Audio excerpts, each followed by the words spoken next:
Hi guys, welcome to picture Venkatesh. Kuldeep Yadav పని అయిపోయిందా? Kuldeep Yadav had a very forgettable series against New Zealand జరిగిన 3 మ్యాచ్ల్లో అతను 3 వికెట్లే తీశాడు. 3 వికెట్లు తక్కువేం కాదు, కానీ కుల్దీప్ యాదవ్ స్టాండర్డ్స్లో తక్కువ. 3 మ్యాచ్ల్లో 3 వికెట్లు అంటే మ్యాచ్కి 1 వికెట్ చొప్పున తీయడం అనేది డెఫినెట్గా అతని స్టాండర్డ్స్లో తక్కువ వికెట్లు. రన్స్ చాలా ఇచ్చాడు, 7.28 రన్స్ పర్ ఓవర్. ఎకానమీ చాలా హైగా ఉంది. 2 మ్యాచ్ల్లో అయితే 8 రన్స్ పర్ ఓవర్ ఇచ్చాడు last 2 మ్యాచెస్లో.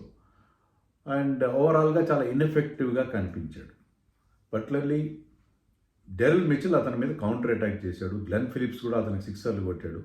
So India's main spin bowler అతనంటే జడుస్తారు ప్రపంచం అంతా, కానీ అతన్ని ఏ మాత్రం ఖాతరు చేయకుండా అతని మీద ఇష్టం వచ్చినట్టుగా షాట్స్ కొట్టారు న్యూజిలాండ్ ప్లేయర్స్. అది కొంచెం ఆందోళన కలిగిస్తుంది మనకి, నో డౌట్.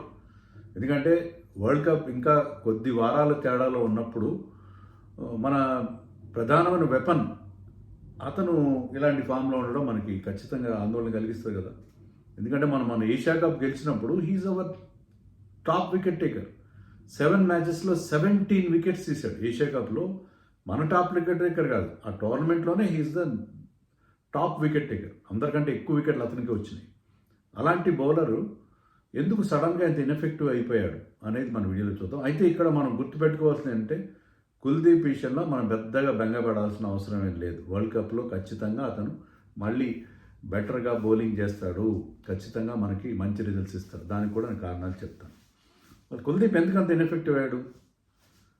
ఒకటేంటంటే అతన్ని చాలా లేట్గా యూజ్ చేశాడు మన శుభ్మన్ గిల్ అతన్ని లేట్గా ఇంట్రడ్యూస్ చేయడం.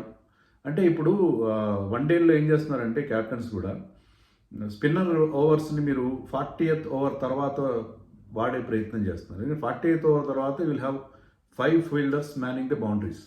మీకు అప్పుడు సర్కిల్లో 4 మాత్రమే ఉంటారు. 40th ఓవర్ దాకా మీకు 5 ఫీల్డర్స్ ఇన్సైడ్ ద సర్కిల్ ఉంటారు. సో స్పిన్నర్స్ ఎక్కువ కంఫర్టబుల్ ఎప్పుడు ఉంటారంటే 5 ఫీల్డర్స్ బౌండరీ ఉన్నప్పుడు ఎక్కువ కంఫర్టబుల్గా ఉంటారు. సో అందుకని స్పిన్నర్స్కి కాస్త డిలే చేయడం. మెయిన్ స్పిన్నర్ ముఖ్యంగా వికెట్స్ రన్స్ కోసం ప్రయత్నిస్తున్నప్పుడు ఇప్పుడు స్పిన్నర్స్ని అటాక్ చేసే ప్రయత్నం చేస్తారు. ఎప్పుడు రన్స్ కావాలి, స్లాగ్ ఓవర్స్ కోసం అట్టే పెడతారు. ఎందుకంటే స్లాగ్ ఓవర్స్లో స్పిన్నర్ డెలివరీ ఎలాంటిదని చూడకుండా, అది గుగ్లీనా లేకపోతే మామూలు లెగ్ బ్రేక్ అని చూడకుండా అటాక్ చేసే ప్రయత్నం చేస్తారు. కానీ ఏంటంటే అది డిఫెన్సివ్ టాక్టిక్. మీరు కుల్దీప్ని యూజ్ చేస్తే ఒక అటాకింగ్ ఆప్షన్గా యూజ్ చేయాలి, మెయిన్ వికెట్స్ తీయడం కోసం, మిడిల్ ఓవర్స్లో వికెట్స్. కానీ శుభ్మన్ గిల్ చాలా డిఫెన్సివ్ క్యాప్టెన్ కాబట్టి అతనికి లేట్గా బౌలింగ్. అశ్విన్ కూడా ఇదే మాట చెప్పాడు. అశ్విన్ ఏం చెప్పాడంటే కుల్దీప్ యాదవ్ రైట్ టైంలో బౌలర్ని యూజ్ చేసినప్పుడే ఎఫెక్టివ్ అవుతాడు. సరైన టైంలో యూజ్ చేయకపోతే అతను చాలా ఇన్ఎఫెక్టివ్ అవుతాడు. ఇప్పుడు ఒక బ్యాట్స్మెన్ 50 దాటిన తర్వాత అతను మీరు వాడితే అతన్ని మీ మెయిన్ బౌలర్ రంగంలో తీస్తే అప్పటికి అతను ఫుల్ సెటిల్ అయి ఉంటాడు. Ball will appear like a football to him, cricket ball. ఆ టైంలో ఏ బౌలర్ అయినా చెదగొట్టేస్తారు. సో అలా కాకుండా మీ మెయిన్ బౌలర్ని వికెట్ తీయడం కోసం ముందుగా ఇంట్రొడ్యూస్ చేయాలని అశ్విన్ క్లియర్గా చెప్పాడు. 3rd ODIలో లేట్ చేశాడు. ఎందుకంటే మిచెల్ మ్యాచ్అప్స్ తీసుకుంటే Mitchell has having a very good record against Kuldeep Yadav. Kuldeep కోడ్ని క్రాక్ చేశాడు అతను. కుల్దీప్ ఎలా ఆడాలో అతను తెలుసు. సో అతన్ని షీల్డ్ చేయడం మంచిదే, మిచెల్ బారిని పడకుండా కుల్దీప్ని ఆడడం. కానీ 2 ఓవర్స్ స్పెల్ అని ఇచ్చి ఉండాల్సింది. ఇచ్చి గ్లెన్ ఫిలిప్స్ని అవుట్ చేసే ప్రయత్నం. Glenn Phillips is not reading Kuldeep from the hand. Kuldeep delivery ఏ రకంగా వస్తుంది, బయటకు వెళ్తుందో లోపలికి వెళ్తుంది, ఫిలిప్స్కి అర్థం కావట్లేదు. కానీ ఫిలిప్స్ని బాగా సెటిల్ అయిన తర్వాత కుల్దీప్ బౌలింగ్ ఇస్తే అప్పుడు ఫిలిప్స్ అతన్ని బౌండరీలు కొట్టాడని అశ్విన్ అంటాడు. సో అదొక కారణం జరిగింది. రెండోది ఏంటంటే New Zealand has come up with a very successful game plan.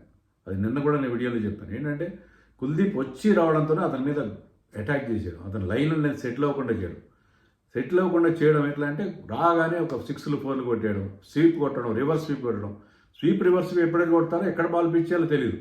ఎందుకంటే ఆఫ్ స్టంప్ అవతల పిచ్ చేస్తున్నాను నేను, అతనికి ఏమాత్రం రూమ్ ఇవ్వట్లేదు బ్యాట్స్మెన్ కానీ అనుకుంటాడు కదా బౌలర్, కానీ ఆఫ్ స్టంప్ మీద పిచ్ చేసి కొద్దిగా టర్న్ అవుతుంది బాల్, రూమ్ దొరకదు బ్యాట్స్మెన్కి అంత. అంటే కాస్త జాగా దొరికితే హ్యాండ్స్ ఫ్రీ చేసుకోవాలి. కానీ అతను రివర్స్ స్వీప్ కొద్దిగా షఫల్ ఎరంగా జరిగి దాన్ని రివర్స్ స్వీప్ కొట్టేస్తే రైట్ హ్యాండర్ ఆల్మోస్ట్ లెఫ్ట్ హ్యాండర్గా మారిపోతే బౌలర్ ఏం చేయలేడు. బౌలర్ నిస్సహాయుడు అయిపోతాడు. క్యాప్టెన్ ఏం చేయలేడు, ఫీల్డ్ ఎక్కడ పెట్టాలో తెలియదు. సో రివర్స్ స్వీప్లు చాలా ఇబ్బంది పెట్టిన పరిస్థితి మనం చూసాం. ప్యాడిల్ స్వీప్లు ఆడారు, అన్ని రకాలుగా.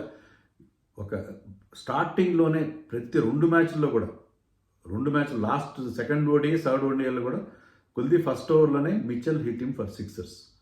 సో దాంతో ఏంటంటే అతను అన్సెటిల్ చేశారు, కంప్లీట్గా అన్సెటిల్ చేశారు.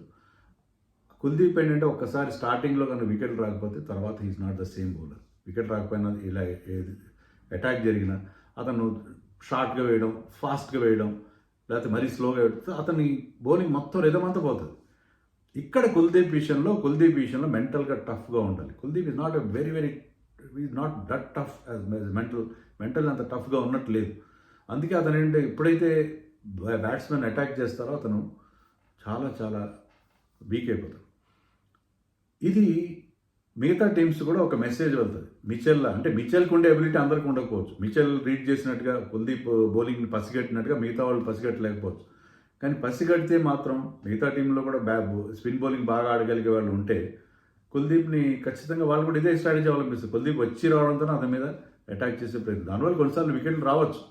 కానీ మిచెల్ రాకుండా, మిచెల్ ఇప్పుడున్న ఫామ్లో అతను అంటే ఇండియాకి రాకముందు కూడా గ్రేట్ ఫామ్లో ఉన్నాడు. Is in the form of his life. అది కుల్దీప్ని దెబ్బతీసింది, మెయిన్గా అది దెబ్బతీసింది. సో కుల్దీప్ ఇన్ఎఫెక్టివ్నెస్గా అది మెయిన్ కారణం. అయితే నేను అనేది ఏంటంటే కుల్దీప్ గురించి మనం అంత ఓవర్లీగా వరి అవ్వాల్సిన అవసరం లేదు. ఎందుకంటే మీకు అంతకుముందే సౌత్ ఆఫ్రికాతో జరిగిన 3 మ్యాచ్ల సిరీస్లో 3 వన్డేల్లో 7 వికెట్లు 7 కాదండి నా లెక్కల క్రితం 9 వికెట్లు తీశాడు. 3 మ్యాచ్లో 9 వికెట్లు తీశాడు. 2 మ్యాచ్లో 4 వికెట్లు తీశాడు. 4 wickets in the 3 match ODI series. 4 wickets each మ్యాచ్లో తీశాడు. ఒక మ్యాచ్లో 1 వికెట్ తీశాడు. మొత్తం 9 వికెట్లు తీశాడు. సో జస్ట్ దీనికి కొద్ది ముందు జరిగిన ODI సిరీస్లో అతను he was in great form, 9 wickets తీశాడు. సో ఒక్క పర్టికులర్ సిరీస్లో ఒక పర్టికులర్ బ్యాట్స్మెన్ అతని మీద అటాక్ చేసినంత మాత్రాన, అతను ఇన్ఎఫెక్టివ్గా కనిపించేలా చేసినంత మాత్రాన మనం పెద్దగా వరీ అవ్వాల్సిన అవసరం లేదు. That is number 1. నెంబర్ 2 ఏంటంటే Kuldeep is more effective in the shortest format T20s. అతను ఐ థింక్ 50 T20s ఆడినట్టుగా ఉన్నాడు. దాంట్లో 90 వికెట్లు ఉన్నాయి. అంటే ఆల్మోస్ట్ మ్యాచ్కి 2 వికెట్లు చెప్పుని తీస్తున్నారు. అది వేసే 4 ఓవర్స్ 2 వికెట్లు తీయడం చాలా పెద్ద నెంబర్ కదా. అతని యావరేజ్ మీరు తీసుకుంటే 13 ఉంది. ఎంత తక్కువ యావరేజ్ ఉంటే అంత గ్రేట్. 13 యావరేజ్ ఉంది T20sలో. మీకు అతని ఎకానమీ బిలో 7 ఉంది, 6.8 అంతా ఉంది. So below 7 economy rate is very good in T20s for a spinner, for a wrist spinner. Wrist spinner కొద్దిగా ఫుల్ టాస్లు పడితే వాళ్ళకి షార్ట్ పడుతుంది. అంటే ఆఫ్ స్పిన్నర్, ఫింగర్ స్పిన్నర్కి ఉన్నంత కంట్రోల్ రిస్ట్ స్పిన్నర్కి ఉండదు. Because they release the ball from the back of the hand. So అలాంటప్పుడు అతను below 7 economy rate, 13 average extraordinary కదా. వన్డేలో అతని యావరేజ్ తీసుకుని 28 ఉంది. వన్డేస్లో అతని బౌలింగ్ యావరేజ్ 28 ఉంది. సో అక్కడ హై ఉంది యావరేజ్. కానీ T20sలో అతని యావరేజ్ అద్భుతంగా ఉంది. నేను ఆల్రెడీ చెప్పినట్టుగా ఏషియా కప్లో he was the top wicket taker. 7 మ్యాచెస్లో 17 వికెట్స్ తీశాడు. అంటే మీరు అర్థం చేసుకోండి, మ్యాచ్కి ఆల్మోస్ట్ 3 వికెట్లు, 3 కాకపోయినా 2.5 వికెట్లు తీసిన లెక్క. సో అంత టాలెంటెడ్గా ఉన్నాడు అతను. కాబట్టి మనకి ఏం బాగా వరి అవ్వాల్సిన అవసరం లేదు. అతను ఏంటంటే కొంచెం అతనికి రెస్ట్ కావాలి. కంటిన్యూస్గా ఆడుతున్నాడు. T20s ఆడుతున్నాడు, వన్డేస్ ఆడుతున్నాడు, టెస్ట్లు ఆడుతున్నాడు. వెస్టిండీస్తో టెస్ట్ మ్యాచ్లు ఆడాడు, తర్వాత సౌత్ ఆఫ్రికాతో టెస్ట్ మ్యాచ్లు ఆడాడు, వన్డేస్ ఆడుతున్నాడు, T20s ఆస్ట్రేలియా ఇక్కడికి వచ్చాడు. So he's looking a little bit jaded. కొంచెం ఏంటంటే కొంచెం అతను టెస్ట్ మ్యాచ్ కొంచెం అతను జేడెడ్గా ఉన్నాడు. అంటే కొంచెం అతను బాగా అలసట కనిపిస్తుంది. కొద్దిగా ఎక్కువ ట్రావెలింగ్ ఎక్కువ. ఇప్పుడు నన్ను అడిగితే ఏంటంటే రాబోయే 5 మ్యాచ్ల సిరీస్లో అతనికి కొంచెం బ్రేక్ ఇవ్వాలి. బ్రేక్ ఇచ్చి కాస్త అతన్ని నిలదొక్కునేలా చేయాలి. కొంచెం 5 మ్యాచ్లు ఉన్నాయి, దాంట్లో 2-3 మ్యాచ్లు ఆడించాను చాలు, అతను అంటే ఎక్కువ ఆడించాను. అలా అని మీరు బిష్నోయ్కి అతని ప్లేస్లో ఆడిస్తే బిష్నోయ్ వికెట్ తీస్తే మళ్ళీ అతని కాన్ఫిడెన్స్ వస్తుంటుంది. సో అదొక tension. But anyway you have to give him a break. World cup ముందు కొంచెం అతను మళ్ళీ కొంచెం ఫస్ట్ 2 మ్యాచెస్ ఆడించకండి అతను.